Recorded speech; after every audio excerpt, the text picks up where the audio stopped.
بسم اللہ الرحمن الرحیم۔ دوستو، صحابہ کرام رضی اللہ عنہم اس مقدس جماعت کا نام ہے جن کی بدولت آج مسلمانوں کو ایمان ملا، قرآن ملا، محبت اور اطاعت مصطفیٰ صلی اللہ علیہ وسلم ملی۔ ان نفوس قدسیہ نے خاتم النبیین صلی اللہ علیہ وسلم کی سچی غلامی میں اپنی حیات بسر کی اور اپنے پیچھے ایسے روشن نقوش چھوڑ گئے کہ آج تک انہی پر اسلام کا بول بالا ہے۔ عصر حاضر میں ہمارے اصل ہیروز وہ صحابہ کرام ہیں جنہوں نے کافروں کے ہاتھوں تکلیفیں برداشت کر کے جہاد کے میدانوں میں اپنا خون بہا کر ہم تک اسلام کی روشنی پہنچائی۔ ان کی زندگی کا ہر لمحہ ہمارے لیے رہنمائی مہیا کرتا ہے۔ ان پاکیزہ افراد میں ایک عظیم نام حضرت بشیر بن سعد انصاری رضی اللہ عنہ کا ہے، جن کی کنیت ابو نعمان اور والدہ ماجدہ عظیم صحابیہ شاعر دربار رسالت حضرت عبداللہ بن رواحہ رضی اللہ عنہ کی ہمشیرہ حضرت عمرہ رضی اللہ عنہا تھیں۔ آپ کا خاندانی تعلق قبیلہ خزرج کی شاخ حارث سے تھا۔ آپ نے اسلام کے سب سے پہلے سفیر اور مبلغ حضرت مصعب بن عمیر رضی اللہ عنہ کے ہاتھوں پر اسلام قبول کیا اور اگلے سال بیعت عقبہ ثانیہ میں رسول اللہ صلی اللہ علیہ وسلم کے دست حق پر بیعت کی۔ تو اس طرح آپ نے اہل عقبہ یا عقبی صحابہ میں شامل ہونے کا شرف پایا۔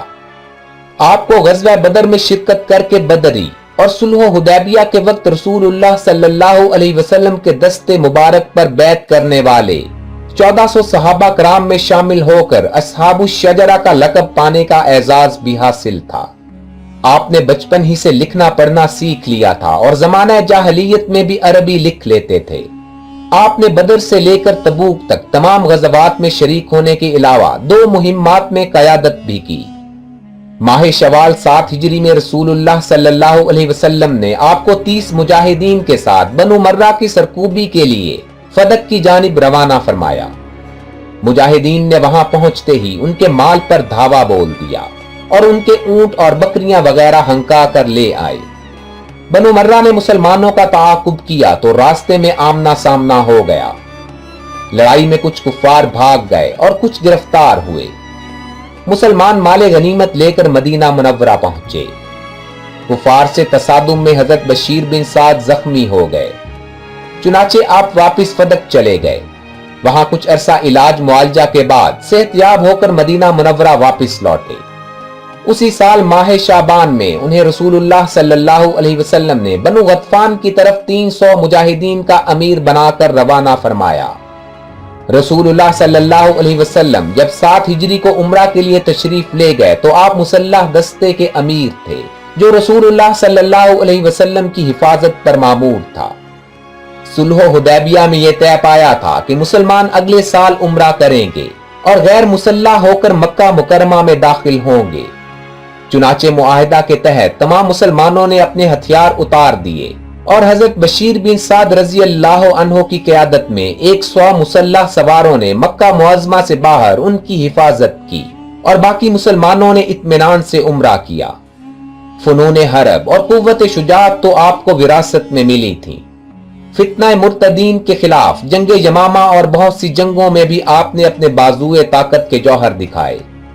قبیلہ بنی سعدہ میں سقیفہ کے مقام پر جب سیدنا ابو بکر صدیق رضی اللہ عنہ کی خلافت کا مشورہ ہوا تو انصار میں سب سے پہلے بیعت کرنے والے حضرت بشیر بن سعد رضی اللہ عنہ تھے۔ آپ ایک مجاہد کی حیثیت سے بھی جنگوں میں شریک ہوئے۔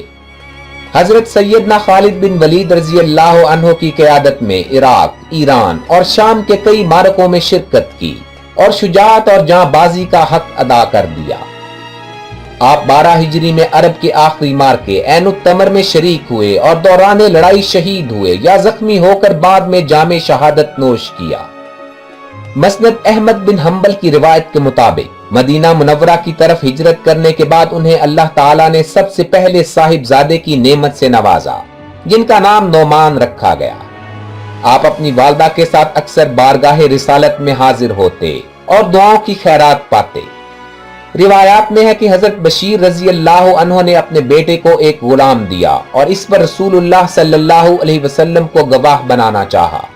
آپ صلی اللہ علیہ وسلم نے فرمایا، کیا تمہارے ہاں اور بھی کوئی لڑکا ہے؟ انہوں نے عرض کیا، جی ہاں۔